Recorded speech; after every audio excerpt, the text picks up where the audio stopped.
Monges. Aí vem a moeda, eu fico ali, ó. Som, 1, 2. Teste. Que absurdo! E não é o absurdo. Você fica fazendo a transferência. Mas eu não Ah, você tem R$10, acho que ela vai ter Som. esse, dividido sim.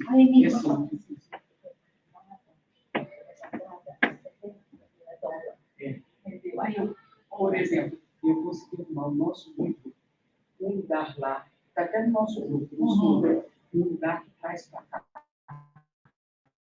Vai custar $15. Não é 15 por dia.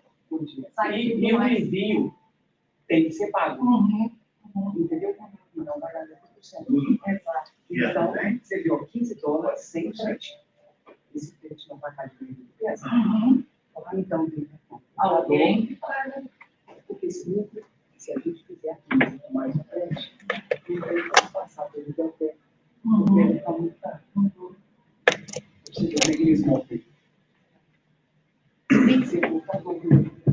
Se você quiser também, faça depois do direitinho, um amigo que vai ser no Brasil, e aí eu peço, deixa o salário, pelo menos 5. Não, já está dentro.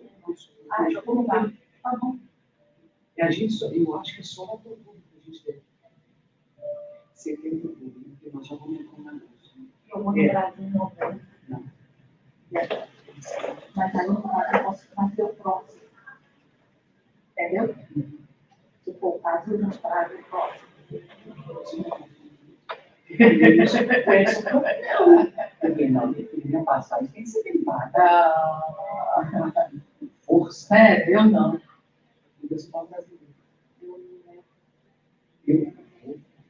Eu não. Não, minha filha, minha passagem tem que ser paga. É zero. Você acredita? Não. Zero. Ainda leva um montão para outra família. Eu estou falando, se vier ficando, e volta assim. Não, eu conheço os outros. Eu trago assim, pouquíssimo coisa. Eu trouxe alguma questão.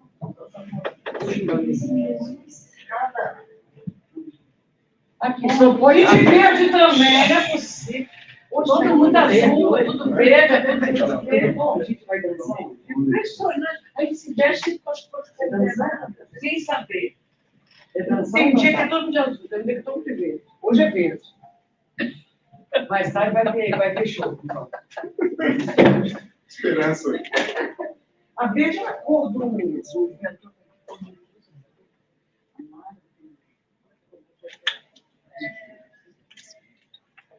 É difícil ver um companheiro. Esperança.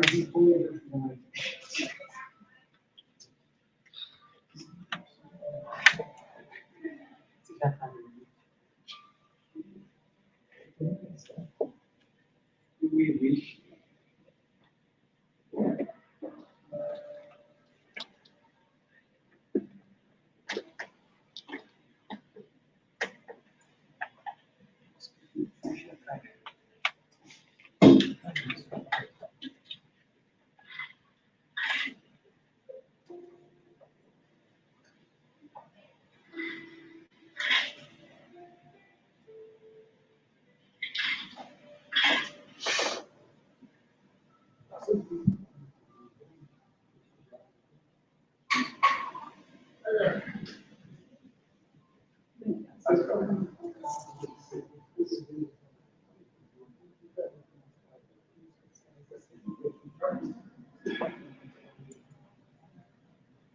Esperança.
Para mim está divertido.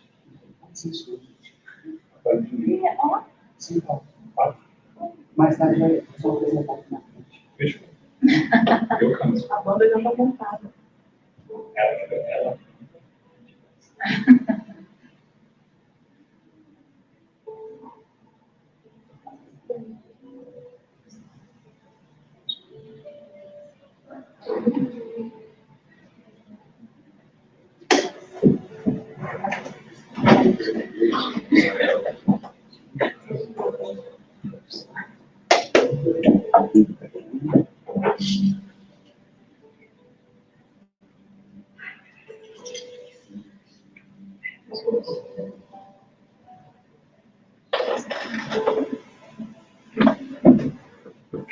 Bom dia a todos. Bom dia. Que Jesus possa envolver os nossos corações em muita luz, muita paz e também entendimento dessa doutrina que nos conforta. Hoje nós vamos ter aqui Manuel Gamas, nosso querido companheiro, palestrante da casa, está sempre com a gente, graças a Deus. Você faz nossa leitura para a gente, Rodrigo? Faz? Tá bom, então. Nuno, faz a nossa oração? Agora. Então tá bom. Vem para cá, então, para a gente ter mais tempo ainda com o Manuel. Tá bom.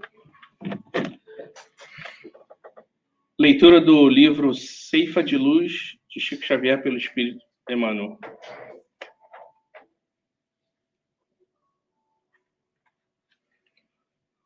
A Mestra Divina. Estai, pois, firmes.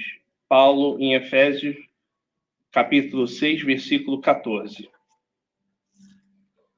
Arrancando-nos ao reduto da delinquência e arrebatando-nos ao inferno da culpa, aqui descemos pelo desvario da própria vontade, concede-nos o Senhor, a Mestra Divina, que, apoiada no tempo, se converte na enfermeira de nossos males e num anjo infatigável que nos ampara o destino.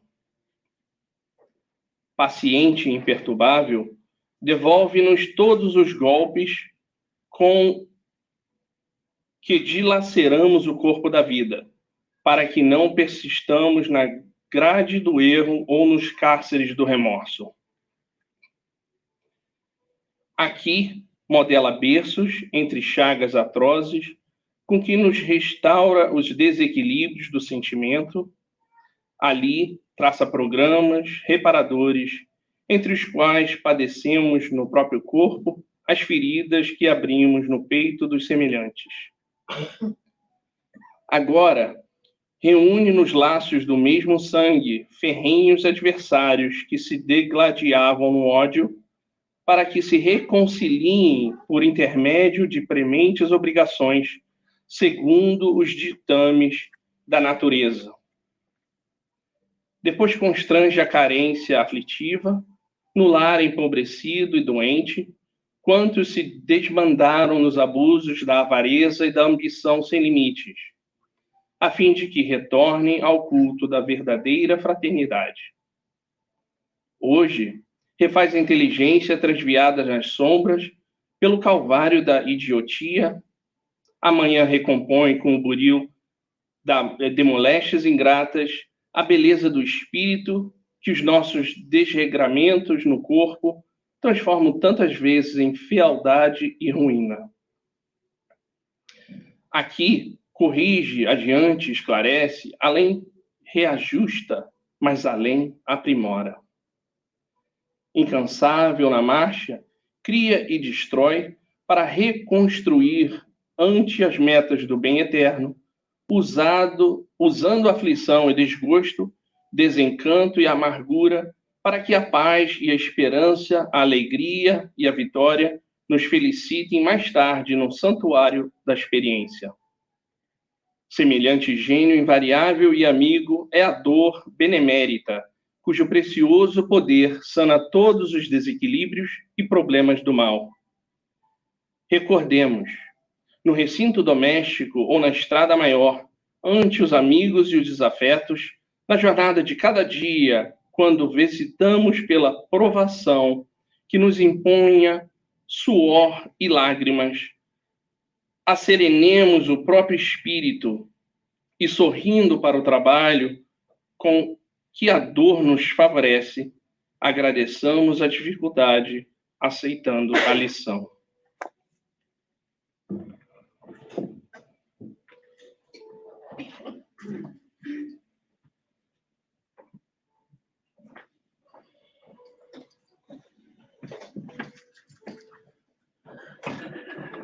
Bom dia a todos.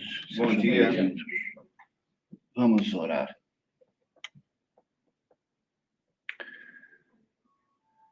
Com alegria em nossos corações, neste momento que voltamos à casa do Pai. Como é bom sentir essa harmonia, essa energia. Sejamos gratos à espiritualidade que nos assiste. Sejamos gratos à espiritualidade da casa que nos preparou já este recinto. Sejamos gratos por tudo e por todos. É com alegria que este dia vimos à tua casa, Pai, receber direcionamento, quem sabe, algo que estejamos passando e que a palavra que é retirada também do Evangelho, porque tudo é o Evangelho, quando é do bem, então que a gente possa retirar desses ensinamentos, dessas palavras, dessas diretrizes, força, coragem, ânimo para as nossas vidas. Porque vir na casa do Pai é retemperar as nossas forças. Assim te agradecemos, porque estamos gratos de mais essa oportunidade. Pedimos também à espiritualidade, se nos permitir, que possa intuir o nosso irmão com as suas palavras, que de certeza vão encher nossos corações. Lembrando também aqueles irmãos que não puderam vir, mas que vivem em nosso coração. E se ainda não vivem em nosso coração, que as nossas vibrações estejam com eles, independentemente aonde se encontrarem. Que levemos daqui aquilo que buscamos e que compartilhemos com os outros aquilo que buscamos. Que assim seja. Graças a Deus.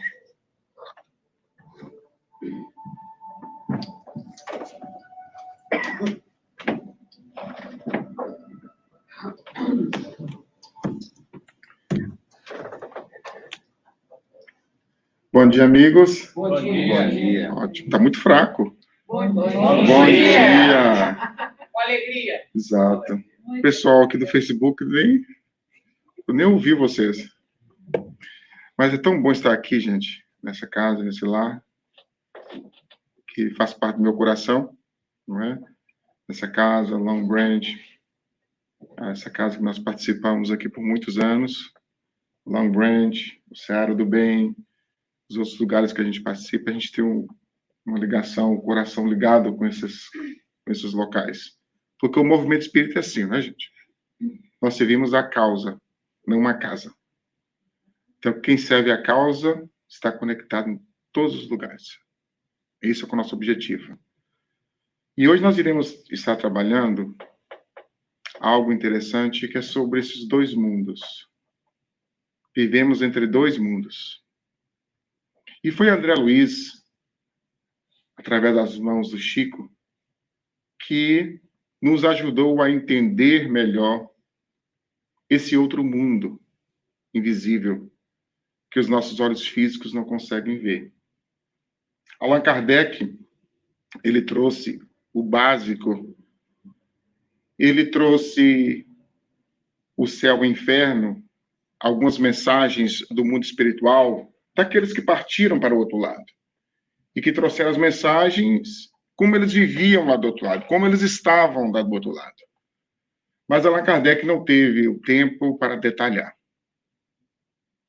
Então, sob a supervisão de Emmanuel, que era o coordenador da mediunidade de Chico, o médico André Luiz nos trouxe as informações que nós precisávamos.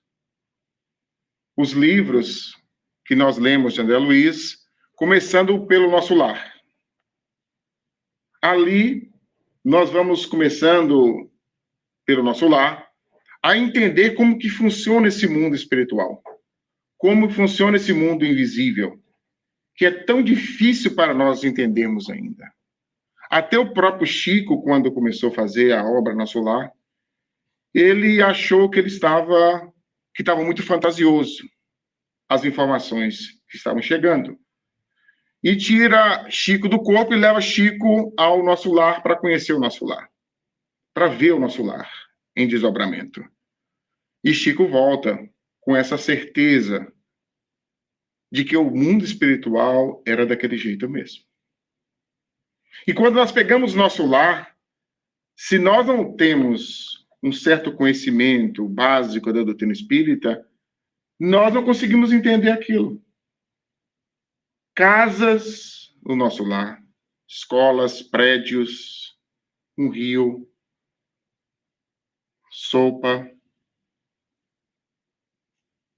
E aí nós ficamos a entender como que funciona isso, se eles estão no mundo espiritual, se o espírito está no mundo espiritual, como que o espírito precisa de uma casa, como que o espírito precisa de comer, tomar sopa. Como que é esse mundo espiritual? Então, para nós, é muito difícil ainda para nós entendermos o mundo espiritual, para nós aqui, não, o pessoal lá fora, viu? Para o pessoal lá fora, é muito difícil entender o mundo espiritual porque nós vivemos para o corpo. Nós pensamos que somos o corpo. Então, quando nós vivemos pensando que somos o corpo físico, o que acontece? Nós esquecemos de onde que viemos. Mas isso é natural. É Deus que fez isso. Porque se nós, no nosso nível, soubéssemos de onde que nós viemos, das instâncias de onde que nós viemos, qualquer problema que surgisse, o que é que nós faríamos? Procuraríamos um meio para ir para lá. Procuraríamos a morte mesmo que inconscientemente. Para nós voltarmos para onde nós viemos. Então, Deus colocou em nós esse medo de ir para o outro lado, que é natural. É o instinto de preservação que está em nós. O animal, por exemplo, ele tem medo de voltar para o outro lado. Mas é o instinto, é o puro instinto no animal. Quando ele aproxima do precipício, o animal volta do precipício, porque o instinto de preservação o tira do precipício. E nós também temos o instinto de preservação da vida. É por isso que nós comemos. Se não fosse o instinto de preservação, a gente não comia. Se não fosse o instinto de preservação, nós não teríamos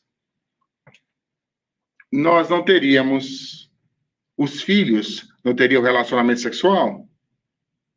Mas o instinto de preservação é que nos impulsiona a reproduzir, nos impulsiona a descansar, nos impulsiona a comer. É o instinto de preservação. E o instinto de preservação, ele também, esse instinto de preservação, nos dá esse medo de morrer. Então, o medo de morrer é natural da criatura humana. Mas o que acontece conosco é que no animal é instinto, é natural. Mas nós não temos só instinto. Nós temos a razão. raciocínio lógico. Então, à medida que o espírito ele vai buscando raciocínio, à medida que ele vai conhecendo, o que vai acontecendo? Menos medo da morte ele tem. Porque ele vai construindo uma certeza de onde que ele veio. Ele vai construindo uma certeza de que ele não morre com a morte. Que existe um outro lugar além disso. Ele vai construindo uma certeza que ele é imperecível. O corpo que é perecível. Mas para isso nós vamos ter que reencarnar, de encarnar múltiplas vezes. Para nós podermos adquirir esse conhecimento, essa sabedoria, essa certeza que nós viemos de lá. É tão interessante como nós condicionamos tanto com o corpo físico que quando a gente acorda pela manhã, nós já acordamos pensando como corpo. E nós até falamos, eu tenho um espírito. Não é assim que a gente fala? O meu espírito. O meu espírito. O meu filho. A minha casa. Para nós, os nossos pertences é tudo aquilo que a gente toca, que a gente vê, que a gente sente. Os pertences daqui da terra. E aí vai surgindo o apego. Nós começamos a nos ligar muito com aquilo que é o quê? Perecível. Quanto mais ligação nós vamos tendo com as coisas que são perecíveis, o que vai acontecendo, gente? Mais medo da morte nós temos. Mais inconsciência do mundo espiritual nós vamos tendo. Porque nós vamos ter que desprender muito tempo da nossa vida para ter. E vamos esquecendo de ser. Aí é que vai surgindo os grandes conflitos, muitas vezes, na nossa vida, para que nós possamos começar a observar o porquê que nós estamos aqui na Terra. Qual o objetivo que nós estamos aqui na Terra? Qual o objetivo da nossa encarnação? Da nossa reencarnação? Por que nós estamos aqui?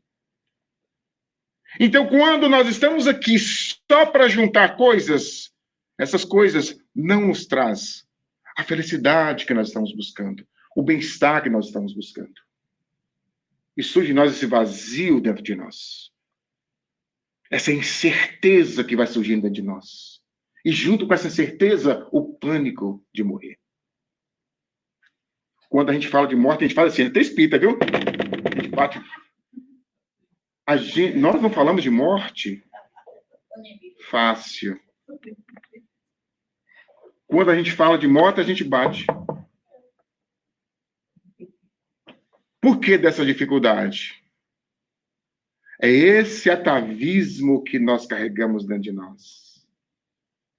Da incerteza ou do esquecimento de onde que nós viemos.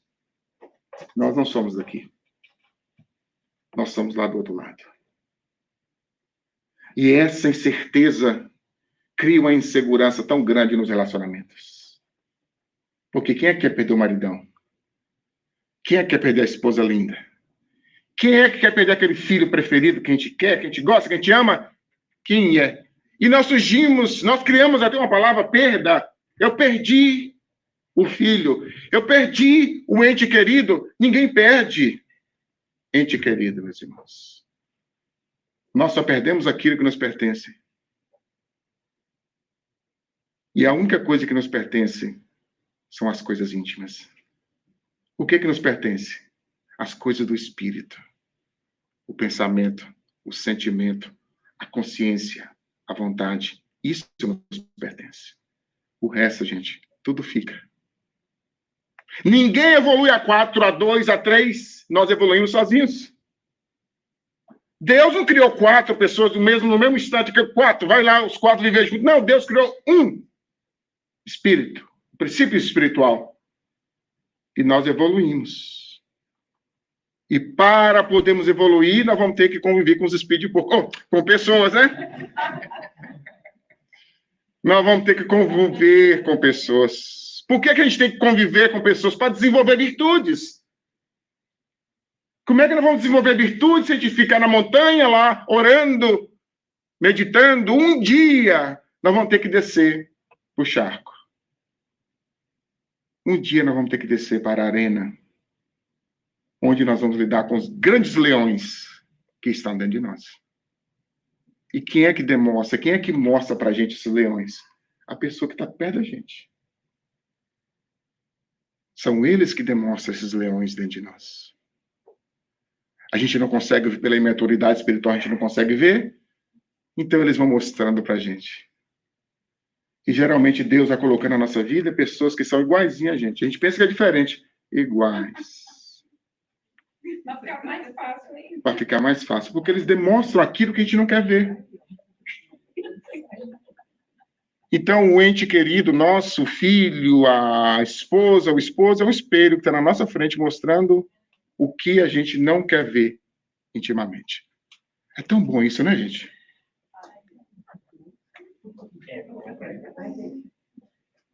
Mas para podermos ver isso, nós temos que crescer.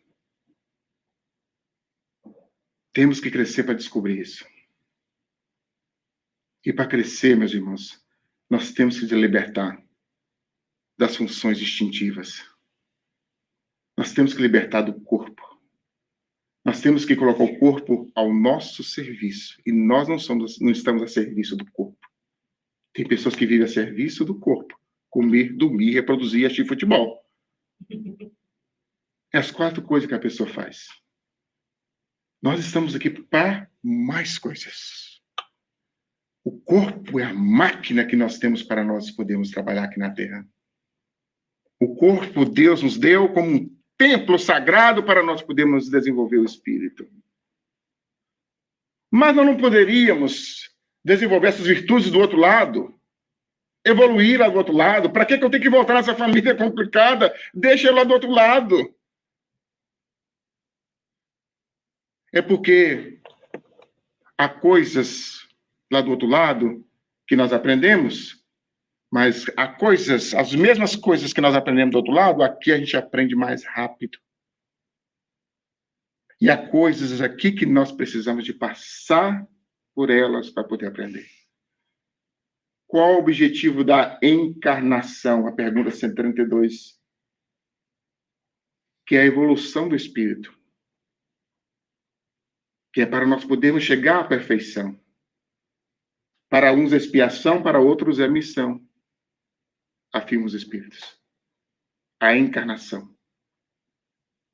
Nós estamos aqui, mas a qualquer momento nós estamos do outro lado, porque nós estamos entre esses 2 mundos. É o mundo físico e o mundo espiritual. Nós estamos aqui e nós pensamos que nós vamos morrer quando ficarmos velhos. Quando chega a terceira idade, não tem, gente. Não tem um documento marcado, a data.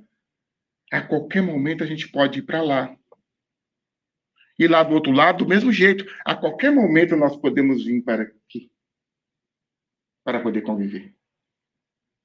É isso que André Luiz, nos seus livros, vai trazendo para a gente. Como que funciona esse processo de estar lá e de estar aqui? Quanto tempo o espírito passa do outro lado? Quanto tempo nós precisamos estar do outro lado? O que é necessário para voltar para aqui, para a Terra? Lá nos livros de André Luiz, nós vamos entendendo, ele vai mostrando para a gente esse processo natural, porque são 2 leis que nós estamos vendo aqui. A lei da desencarnação e a lei da reencarnação, ou da encarnação, que são 3 leis, poderíamos falar? A encarnação, a reencarnação e a desencarnação são leis. Por mais que a gente queira ficar nesse corpo fofinho, maravilhoso, nós vamos ter que voltar para o outro lado. Mas a gente não se prepara para isso. Nós aqui, não, o pessoal lá fora, viu, gente? Nós não nos preparamos para isso. Nós sempre estamos o quê? Pospondo. Nós sempre estamos deixando para amanhã. Amanhã eu começo a reforma íntima. Amanhã eu paro, eu começo a fazer a dieta. Não é assim que a gente fala? E nós vamos esquecendo que a qualquer momento a lei da desencarnação nos tira do corpo, nos expulsa do corpo. Nós podemos ser expulsos do corpo, como aquele inquilino que não paga o aluguel, ou nós podemos sair tranquilos, agradecendo, preparados, saindo daquele corpo tranquilo e agradecendo o corpo que nós tínhamos. Mas a maioria de nós saímos do corpo como inquilinos que não pagamos o aluguel. Somos expulsos do corpo, afirmam os espíritos. Nós vamos usando o corpo, destruindo o corpo pouco a pouco, e chega um momento que o nosso fluido vital acaba. Quando nós vamos encarnar, nós recebemos uma cota de fluido vital. O que é fluido vital? É o fluido que alimenta as células do nosso corpo. A célula do nosso corpo, ela se alimenta de oxigênio, ela se alimenta de nutrientes do que nós comemos, mas ela também se alimenta de fluido. Fluido que nós buscamos no fluido cósmico universal, como o sangue, que se renova, o fluido também se renova, e nós captamos esse fluido, e esse fluido está em nós. E nós vamos renovando esse fluido, ou nós podemos gastar esse fluido mais rápido. E quando a gente desgasta esse fluido mais rápido, nós vamos para o outro lado mais rápido. A fofoca fraterna, o ódio fraterno, a mágoa fraterna, tudo isso faz a gente desgastar o fluido. A caipirinha que queima teu perispírito, a cervejinha gelada, tudo isso vai desgastando o nosso fluido vital. As drogas, o cigarro, tudo isso vai desgastando o nosso fluido e a gente chega lá do outro lado como suicídio indireto. Está lá no livro, nosso lar. E as mágoas também, né, Manu? Mágoas não dissolvidas. O ódio fraterno. Ressentimento, o ódio fraterno, essas coisinhas básicas. Tudo isso faz a gente desgastar o nosso fluido vital. E nós vamos desgastando esse fluido vital, o que acontece? A gente desencarna mais rápido. E a gente consegue perceber isso. Quando nós tínhamos 18 anos, a gente chegava dos bailes, você lembra disso lá no Brasil? E aí a mãe da gente deixava aquela comida para a gente fazer um mexidão à noite. Vocês lembram disso? E a gente jogava até casca de ovo dentro, a gente mexia tudo aquilo e jogava aquilo no bucho e não tinha nada. 3 da manhã. Agora, chegamos com 50 anos de idade, você vai comer uma banana à noite, parece que tem um vulcão aqui dentro. Uma banana já não consegue comer. O corpo já não é mais o mesmo. Não é assim? Welcome to the club. O corpo já não é mais o mesmo. Não é assim? Já não é mais a mesma coisa o corpo. O que o corpo está falando conosco? Você está voltando para o outro lado. Olha que maravilha, gente. Mas quem é que aceita isso?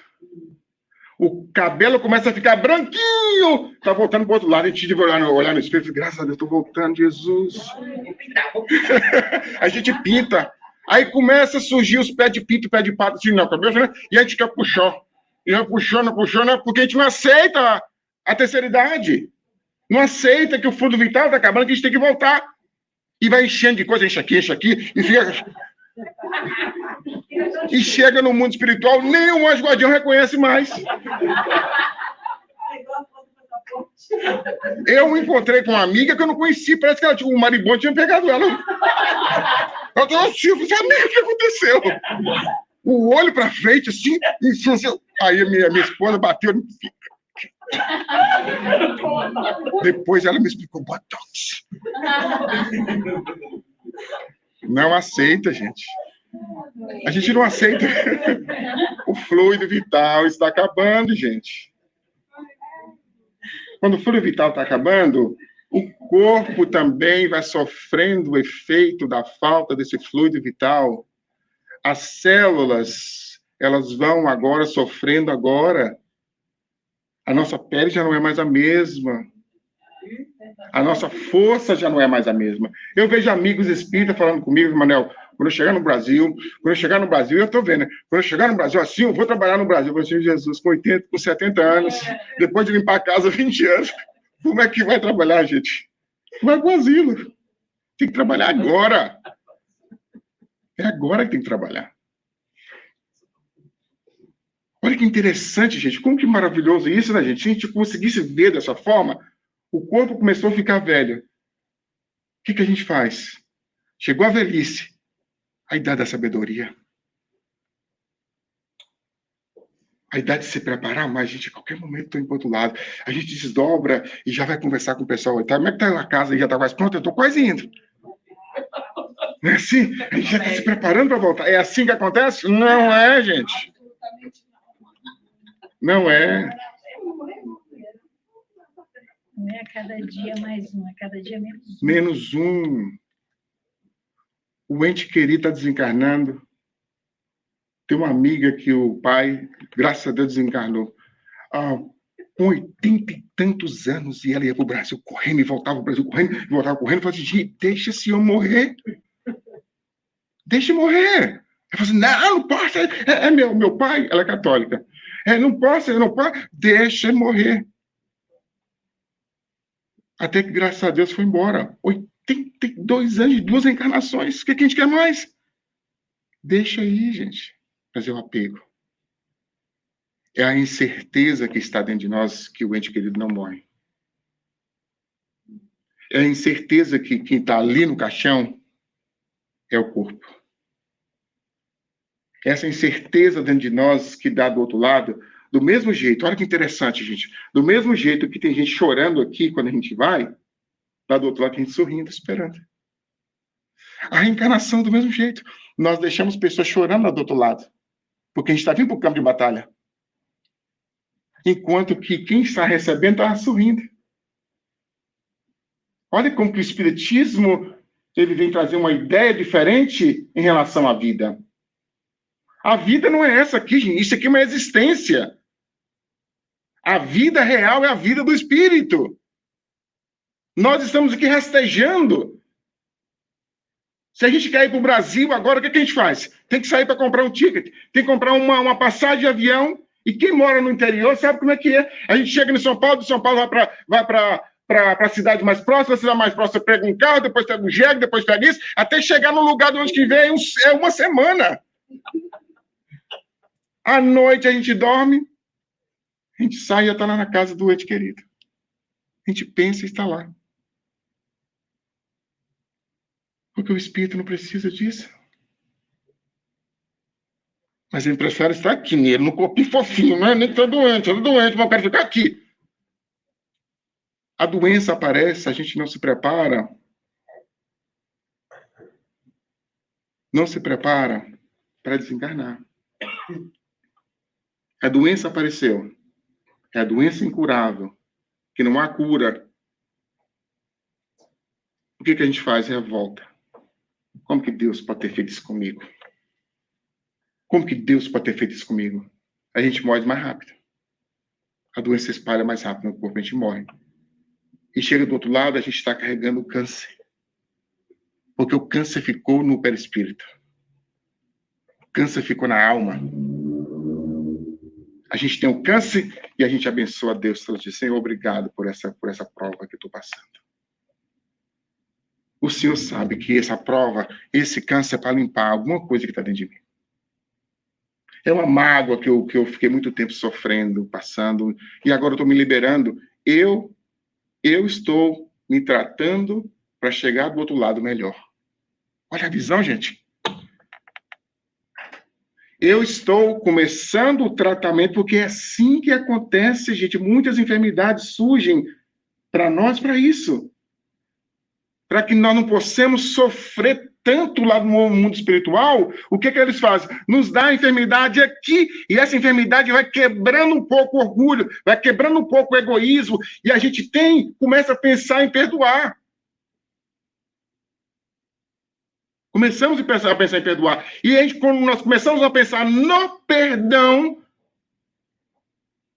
aí a cura acontece. Mas ele está com câncer. Mas a cura real é a cura do espírito. A matriz do câncer está no perispírito. Então, o que acontece? Quando a gente desencarnamos e o corpo está limpo. Os espíritos vêm aqui, Soninha, você está ótima agora, minha filha, não precisa mais disso. Vem aqui, Manuel, não precisa mais disso. Você vai ficar um tempo dormindo aqui, descansando, e depois as coisas vão ficar bem. Quem é que pensa assim, gente? A gente quer que vai para o médico fulano de tal para arrancar o câncer, e vai para o médico fulano de tal e não aceita de jeito nenhum. Eu não estou falando que a gente tem que aceitar, ficar dormindo lá esperando o câncer para matar a gente, não é isso. Quando a gente busca todos os meios, buscamos todos os meios e não encontramos a cura, tem alguma mensagem para a gente. Tem alguma mensagem. O que esse câncer quer falar comigo? O que essa doença quer falar comigo? Como que a doutrina espírita é fabulosa, gente. E como que André Luiz veio para poder abrir esse leque para a gente. Ele demonstrando para a gente que nós vivemos em constante ligação, conexão com o mundo espiritual. Antes a gente achava que os espíritos estavam lá. Era no céu, os anjos, e o outro estava embaixo. Mas embaixo aonde? No inferno. E quando a gente chega na doutrina espírita, com André Luiz, nós vamos estudando sobre o umbral. Mas quando fala de umbral, tem gente que fala assim, né? Porque a gente conecta o umbral com o inferno. O umbral não é inferno, gente. O umbral não é inferno. E nosso lar também não é céu. O umbral é uma instância que nós, com o nosso psiquismo, nós criamos ao redor da Terra, onde nós precisamos passar um tempo, todos nós aqui iremos ficar no umbral. Todos nós aqui. Mas o umbral que nós iremos ficar, nós temos que ver qual é, de acordo com a nossa mente, com o nosso conteúdo mental. Aonde que nós precisamos ficar? No nosso lar? O nosso lar está no umbral. O nosso lar está nas periferias do umbral. Todas as colônias espirituais estão no umbral. Mas também temos os postos de socorro que estão próximo também da terra, encravados dentro do umbral. Há espíritos que vão para esses postos de socorro e de lá eles voltam para reencarnar. Não vão para o nosso lar. Não vão para o nosso lar. Não tem condições de ir para o nosso lar. A condição dele é de ficar onde? Naquele local que ele está, nesse posto de socorro. E nós vamos ter vários postos de socorro. Vários locais próximos da Terra que estão conectados com determinada colônia espiritual. Então, assim, quando a gente sai do nosso corpo físico do momento da desencarnação, nenhum de nós aqui temos mérito para desencarnar sozinhos. Nós vamos precisar da assistência dos espíritos. Todos nós aqui. Todos. E a espiritualidade vai estar junto conosco, nos desligando desse corpo físico.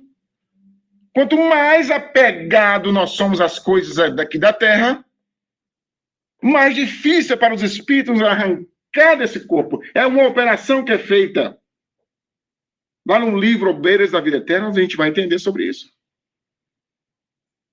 Lá nós vamos ter 5 tipos de desencarnação. E eles vão participar de uma desencarnação de um católico, de um protestante, de um espiritualista, de 2 espíritas.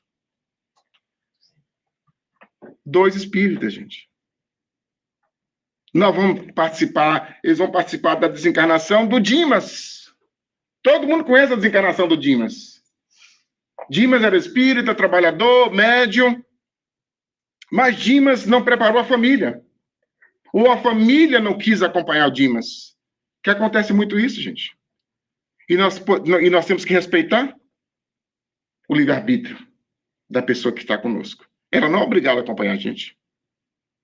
Mas ela fica com ela, algo de nós fica com ela, uma outra encarnação volta melhor, o bichinho volta melhor, a pessoa volta melhor, volta mais domesticado. Entende mais. Na próxima, eu já tenho aquele maridão espírita, né? Que vai participar comigo de tudo. Então, a gente está dando agora para ele a semente, ou para ela a semente, para que no futuro volte com a gente.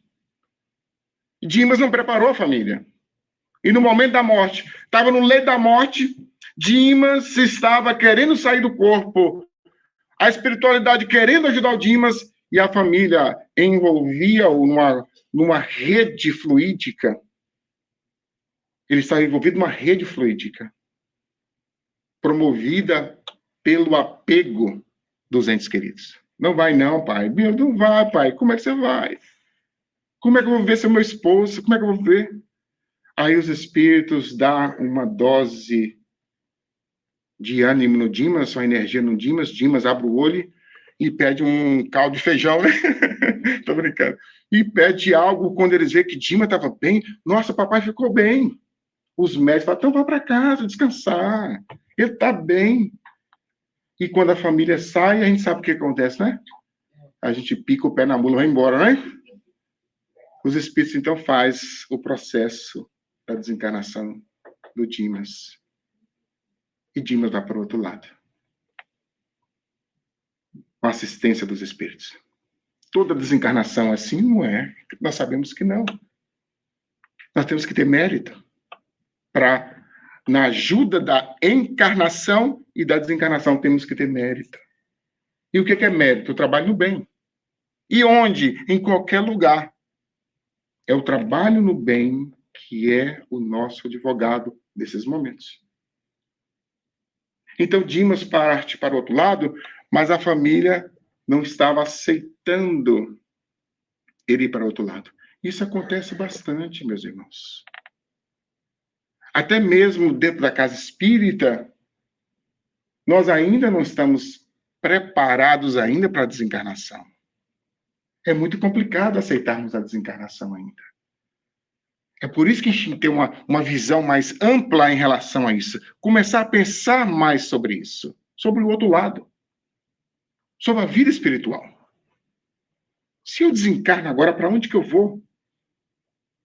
Se eu desencarno agora, quem vai estar junto comigo no momento da desencarnação? Começar a fazer essas questões. O que eu estou fazendo para merecer a presença dos bons espíritos próximo de mim? Qual o meu objetivo existencial aqui na Terra? Por que eu estou aqui na Terra? Onde que eu mais coloco a minha energia mental? É nas coisas espirituais ou nas coisas materiais? Não é errado buscar coisa material, gente. Não tem nenhuma passagem na doutrina espírita falando isso. Que nós não temos que ter uma casa linda, que nós não temos que ter um carro lindo. Não tem nenhuma passagem sobre isso, falando sobre isso. Mas eles falam que nós temos que ter um equilíbrio. É esse equilíbrio que nós não temos. Muitas vezes. Nós colocamos muita força mental em ter e esquecemos de ser. E quando chega o grande momento da partida, o que acontece? Nós não conseguimos sair do corpo porque nós temos as coisas aqui nos segurando. Como é que eu vou deixar meu filho? Como é que eu vou deixar meu filho? Quem vai cuidar do meu filho? Mas ele é filho de Deus. Como é que o meu esposo vai viver? Ele não consegue passar uma roupa. Aí ele vai aprender. Ora para chegar outra no seu lugar. É isso que eu ia falar. Como que é difícil, né, gente? Quanto tempo André Luiz demorou para poder voltar dentro de casa para ver o bicardão na casa dele? Foi muitos anos. E quando ele chegou, ele não ficou muito bem, não. E lá no livro Beiras da Vida Eterna, tem um casal espírita, quando ele está desencarnando, ele fala, eu vou orar para que apareça alguém para tomar conta de você e dos meus filhos. Eu falei assim, meu Deus do céu. Ufa. É demais, né, gente?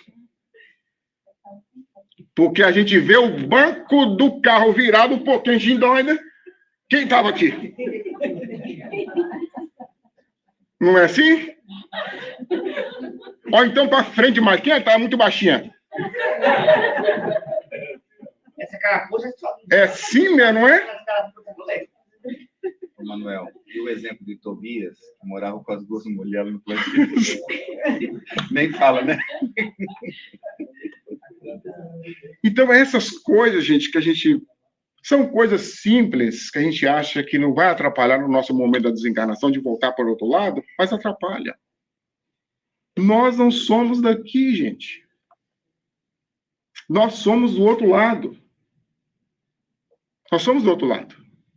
A doutrina espírita é a doutrina dos espíritos. Parece que a gente não entende isso. É a doutrina dos espíritos, dos imortais. E a doutrina espírita, ela vem provando para a gente isso através da mediunidade, quem participa de reunião mediúnica, e através das psicografias, principalmente do Chico. Chico provou, através das psicografias, que a morte não existe. Que os nossos entes queridos continuam vivendo do outro lado. Foram várias, milhares de cartas escritas. Divaldo Franco, o Raul Teixeira, que vem trazendo essas cartas provando que a morte não existe. Que morrer é simplesmente a perda do corpo físico. Nós perdemos o corpo físico e aí nós, o quê? Vamos para o mundo real, que é o mundo espiritual. O nosso verdadeiro mundo, a nossa verdadeira pátria. É o outro lado, gente. Nós estamos aqui fazendo um estágio, um intensivão. É a escola que nós viemos para provar. Porque nós estamos lá do outro lado, tem aquela criatura lá no umbral queimando de ódio.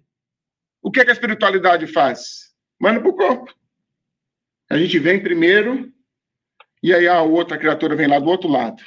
E de repente a gente está na praia e vê aquele bichão alto, do olho verde lá, andando, e é um amor da minha vida, a gente ama.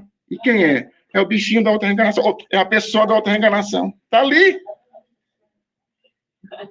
Enfeitado no corpão azul, com os olhos azuis. Mas quem é? É o obsessor da reencarnação passada que agora veio. E a lei da afinidade, de propósito, de débitos, vai fazendo o quê? Como imã, a gente vai aproximando um do outro e a atração física entra aí, gente. Olha que lindo, gente. A atração física. A gente vê aquela pessoa, gente, que coisa mais linda. Mas só, a gente vê nos primeiros dias, é tão maravilhoso, né? Bolinho pra cá, a gente faz xuxinho, né? Maravilhosinho, tudo minutivo. E quando a gente casa, aí fica tudo aumentativo, né? E o pior é pensar que vai vir de novo. E vai vir, viu? E a gente vai conviver com essa pessoa. Se não fosse a lei da encarnação, se a gente não voltasse para aqui, como que nós iríamos conviver com essa pessoa sabendo quem que ela era lá do outro lado? Não tinha como. Ou então estivesse lá na montanha sozinho, como é que ia encontrar? Como é que ia encontrar, né?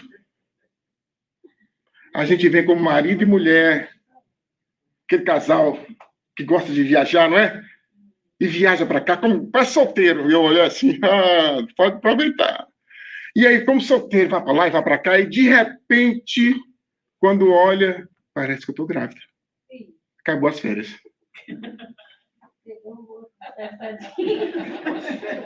Acabou as férias. O bichinho que estava lá no mundo espiritual, que a gente não conseguia ver, nem trocar, nem olhar, agora vem e está dentro da barriguinha da mamãe, gente. Aquela coisinha fofinha, sem cabelo, aquela coisinha que quando sai, que a gente ama, que a gente gosta, não é assim? E até os 7 anos, aquela coisa fofinha, maravilhosa. E quando chega com 13, o bicho aparece. Começa a vir as questões do passado, começa a vir as lutas do passado, começam a vir os desafios, as antipatias começam a vir, a crise do espírito. O espírito não é adulto, não é criança, você não sabe o que ele é. Que é a adolescência, essa fase difícil. E aí, como ali existe a antipatia, ele vai amassando a gente assim aos pouquinhos. Quem é aquela pessoa? Imagina como que a gente ia cuidar dessa pessoa no mundo espiritual, sabendo que aquela pessoa foi a pessoa que nós tiramos a vida ou que tirou a nossa vida. A encarnação vem com um corpo diferente. Ele agora tem um corpo diferente. A psique é a mesma. Os sentimentos são os mesmos. A antipatia é a mesma. O ódio é a mesma. Mas quando adentra dentro daquele ninho materno, já começa o processo de dissolver aquele ódio. O útero materno é onde nós vamos o quê? É a máquina, o local onde começa a dissolver o ódio do espírito. Aceitar um espírito dentro do ventre. Por mais duro que ele seja, por mais ódio que ele sente, ele vai guardar essa gratidão pela mãe. Porque é um momento sublime. É um momento em que nós estamos cocriando um corpo para que um espírito possa habitar. Por mais ingrato que ele seja, lá dentro está guardado esse momento em que a mãe cultivou essa criatura, esse espírito que quando sai dele de dentro, gente, passa anos, séculos, um dia, ele vai agradecer essa mãe. Por aquele momento, por ter deixado ele voltar ao corpo. Quando eu converso com as mães, e as mães falam, eu não sei o que eu faço. Ele chega e fala para mim que não pediu para nascer. Eu falo, não pediu, não, ele implorou para nascer. E outros falam, eu não perdoo de jeito nenhum, aí eu falo, continua amando. Continua amando. Continua envolvendo em carinho. Ele está guardando tudo, mas parece que não está guardando, não está guardando. Toda a sua dedicação que você está fazendo por ele, ele está guardando no íntimo. Como aconteceria isso, gente, se não fosse a encarnação? Imagina se nós vivêssemos no mundo espiritual eternamente. Como que nós iríamos evoluir carregando mágoa no coração? Carregando ódio no coração? Como nós iremos evoluir se nós existíssemos só uma vez, só uma só existência? Como nós estaríamos próximos de Deus carregando mágoa, ódio no coração? Não tem como. É por isso que surge a reencarnação. Esses dois mundos se unem para que o espírito possa evoluir. Nós estamos do outro lado, nós nos preparamos, nós trabalhamos. Aqueles espíritos que trabalham no mundo espiritual, aqueles espíritos que se dedicam no mundo espiritual, e eles têm o direito, eles têm a permissão de reencarnar nessas reencarnações que são preparadas, como a de Segismundo. São reencarnações preparadas.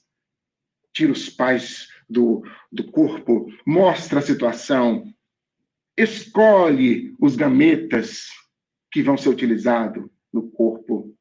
O espermatozoide forte, magnetizado, o espermatozoide que nós precisamos para a nossa genética, o óvulo da mamãe que nós precisamos para a nossa genética, é tudo preparado. Mas tem aqueles espíritos que são tão evoluídos que nem precisam da ajuda dos espíritos do mundo espiritual, eles vêm sozinhos, os completistas. Mas tem aqueles que vêm da reencarnação natural. Eles não têm méritos. Eles são revoltados. Eles não querem evoluir. Eles querem ficar acomodados no mundo espiritual. E como que a espiritualidade faz? Para uns, é expiação. Para outros, é prova. A encarnação. É a expiação para o espírito. Ele volta no corpo de forma compulsória, trazendo dificuldades complicadas. Nasce em locais difíceis para poder aprender alguma coisa. Ele não tem método para escolher nada. Ele vem e ele tem que aceitar tudo que a lei de causa e efeito traz para ele. São as reencarnações naturais. Afirma os espíritos no Missionários da Luz, a maioria das encarnações ou reencarnações na Terra são reencarnações naturais, gente. A maioria dos espíritos reencarnam sem saber da reencarnação. Então os espíritos perguntam, mas como que é assim? Então os espíritos respondem para André Luiz, a maioria de vocês na Terra desencarnam sem saber do mundo espiritual. E aí, como é que fica? É a mesma coisa. A maioria encarnam sem saber da reencarnação que estão voltando. Eles estão lá e, de repente, eles são atraídos pelo óvulo fecundado da mamãe. A mamãe tem relação sexual e, naquele instante, aquele obsessor que está próximo da mãe, ele é atraído pelo aquele óvulo fecundado. O óvulo fecundado agora vai começando o quê? A se multiplicar sob a influência do perispírito, do espírito que foi acoplado naturalmente sobre a supervisão dos bons espíritos. E acontece a reencarnação natural. Aí nós vamos entendendo dessas reencarnações difíceis que nós vemos. Crianças que nascem com deficiências complicadíssimas. Crianças que nascem na pobreza, que morrem de fome, que não têm o que comer. Então, tudo isso faz parte desse processo do crescimento espiritual do espírito. É o espírito revoltado. É o espírito rebelde. Como que Deus faz para poder, para que esse espírito saia da rebeldia, para que esse espírito possa evoluir? É a lei de causa e efeito. Não é Deus que impõe nada. Então, quando nós aproximamos, por exemplo, de uma mãe que tem a probabilidade de 80% de abortar, e nós ficamos perguntando, mas como que Deus permite que esse espírito possa aproximar dessa mãe que tem 80% de chance de abortar? Ele tem que aprender alguma coisa ali com aquela mãe. Porque nenhuma criança é colocada no corpo da mamãe, é acoplada ao corpo da mamãe para ser abortado.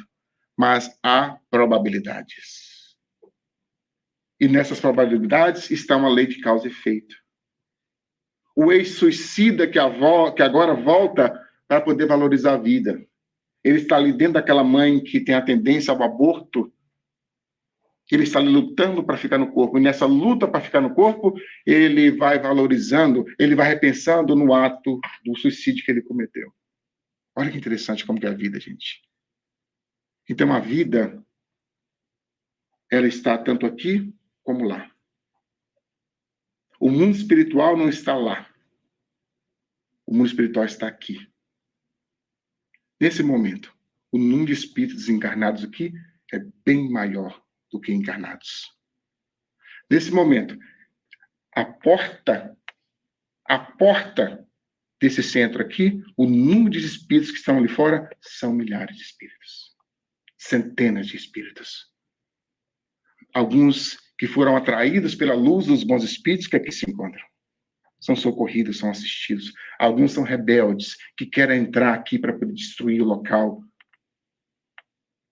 E lá nessa porta tem os anjos guardiões que vão selecionar os espíritos que vão adentrar aqui. Até os espíritos que nos acompanham são selecionados. Não é qualquer espírito que entra aqui, gente. O centro espírita não é igual boteco. Aqui entra os espíritos que têm condições de se manter aqui dentro. Olha que interessante. Dentro da nossa casa está assim de espírito. Nossa casa, viu, gente? Está assim de espíritos a nossa casa. Aonde que não tem espírito? No cemitério. É lá que não tem espírito. Os bares que a gente visita está assim de espírito, um em cima do outro. Em cima daqueles que estão usando as drogas, aqueles que estão usando... Quando você usa o cigarro, quando você usa o álcool, você está usando... Alguém está usando junto com você. Um ex-viciado que morreu.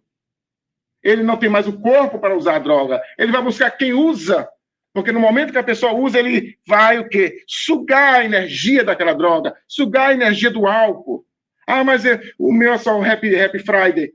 Você vai ter um amigo Happy Friday também contigo.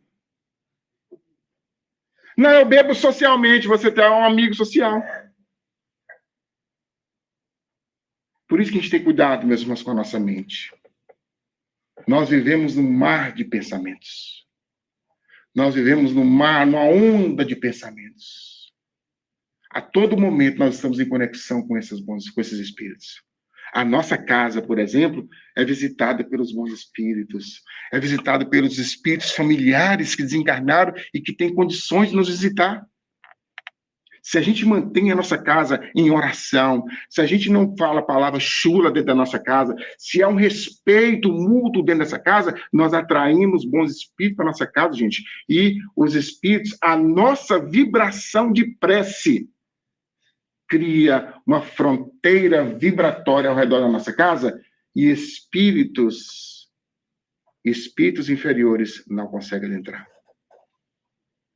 Se o parceiro nosso ainda anda no mundo, com as coisas do mundo, quando ele chega na porta da nossa casa, os espíritos que o acompanham ficam na porta, não adentro lá. Quando a casa se mantém em oração, nós criamos uma fronteira vibratória. Não há um espírito lá na frente da nossa casa, lá guardando a nossa casa. É a fronteira vibratória que há ao redor da nossa casa. E a espiritualidade inferior, eles não sabem como eles não podem entrar, mas não podem. Porque ali cultiva a prece. Ali cultiva o evangelho no lar. Ali cultiva o respeito mútuo um com o outro. Ali cultiva o silêncio. Como que é importante o silêncio dentro da nossa casa. Evitar de bater porta, evitar de gritar o outro dentro de casa, evitar aquelas músicas loucas que a gente vê no mundo, do bate-estaca, que não tem letra nenhuma, evitar isso no nosso lar. O nosso lar é um templo sagrado. Até a nossa comida é contaminada com os pensamentos desequilibrados de quem vive no lar. A água é contaminada. E quando a gente come essa comida contaminada, essa água contaminada pelos nossos pensamentos e os pensamentos daqueles que convivem conosco ali dentro. Como que é importante tudo isso? Na hora da alimentação, uma prece, o agradecimento por aquela alimentação. Nós estamos em constante comunicação mental com o mundo espiritual, meus irmãos. E nós percebemos isso. Nós podemos tocar isso aqui. Quantas vezes a gente chega na porta do centro, assim, respirando? Eu não vou entrar. Eu vou voltar para casa. Quantos já aconteceu isso? Muitas vezes. Estamos no carro e a gente fala, não, eu vou voltar. Não. E a gente insiste. Quando a gente senta na cadeira, parece que é algo, como se tivesse tirado com a mão. A gente sente um alívio no coração. Um alívio na mente. E a gente fala, aqui é meu lugar.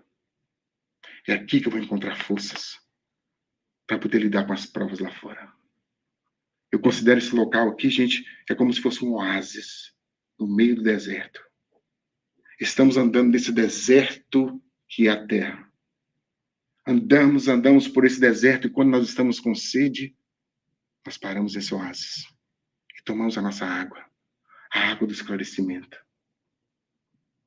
A água dessas informações que vão mexendo conosco, vamos transformando para a gente sair daqui mais saudáveis, mais fortes, para poder lidar com as situações lá fora. Então é isso, meus irmãos. Que Jesus, que os bons espíritos possam estar com todos vocês e que nós possamos continuar vibrando com essa espiritualidade superior que aqui se encontra, próximo de cada um de nós. Que assim seja.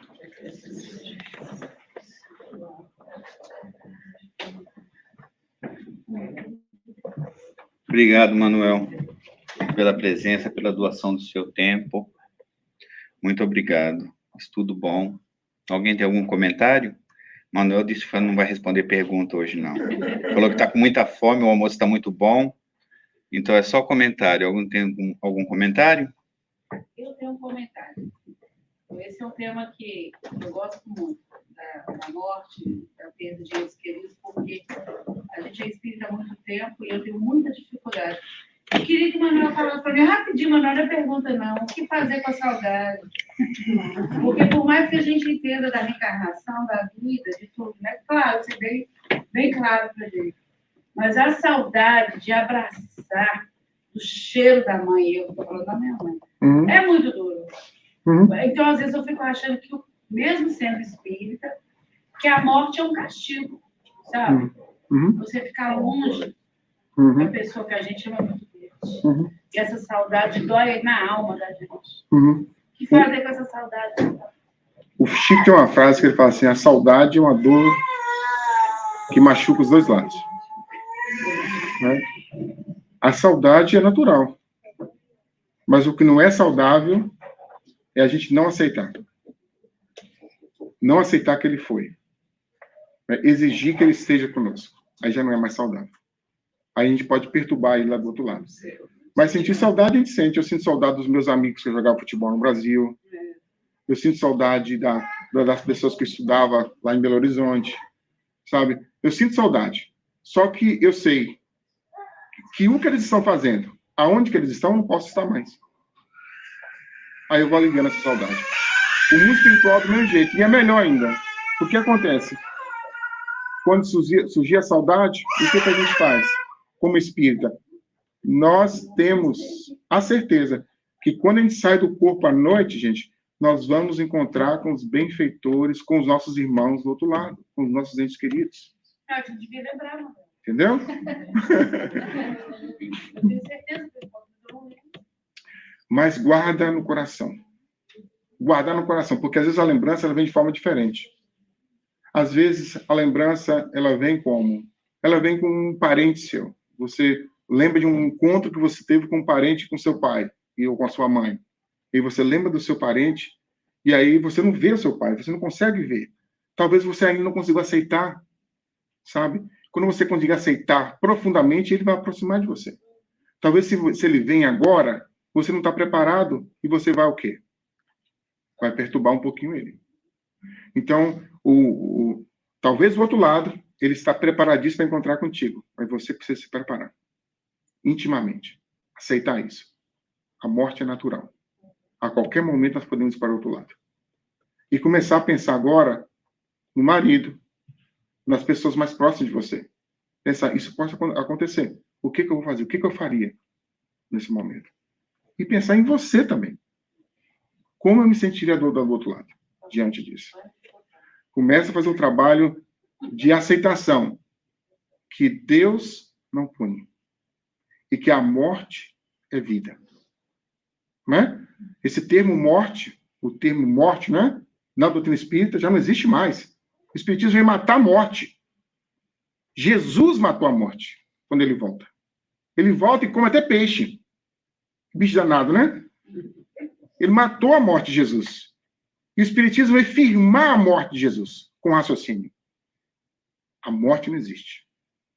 A morte não tem o poder de tirar quem nos ama de perto de nós. Que maravilha isso, gente.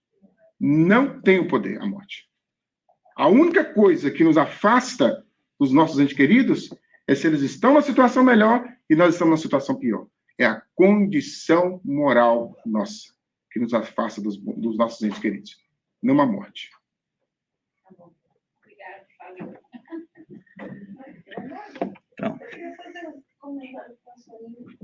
Soninha, eu perdi meu pai, eu tinha 11 anos de idade. A dor foi tão grande que os psicólogos falaram que quando você tem maturidade, aí você vai sentir tudo. Aí eu falei, nossa, eu era criança, assim, 11 anos. Aí eu, tô bem, já tá morrendo. Aí depois, quando eu fui adolescente, eu passei bastante terapia, foi muito complicado. Aí depois, eu fui trabalhando em mim, chorei muito. E aí, depois, uns 7 anos depois, assim, uns 3 anos depois, veio meu pai em um sonho, falando para mim que eu não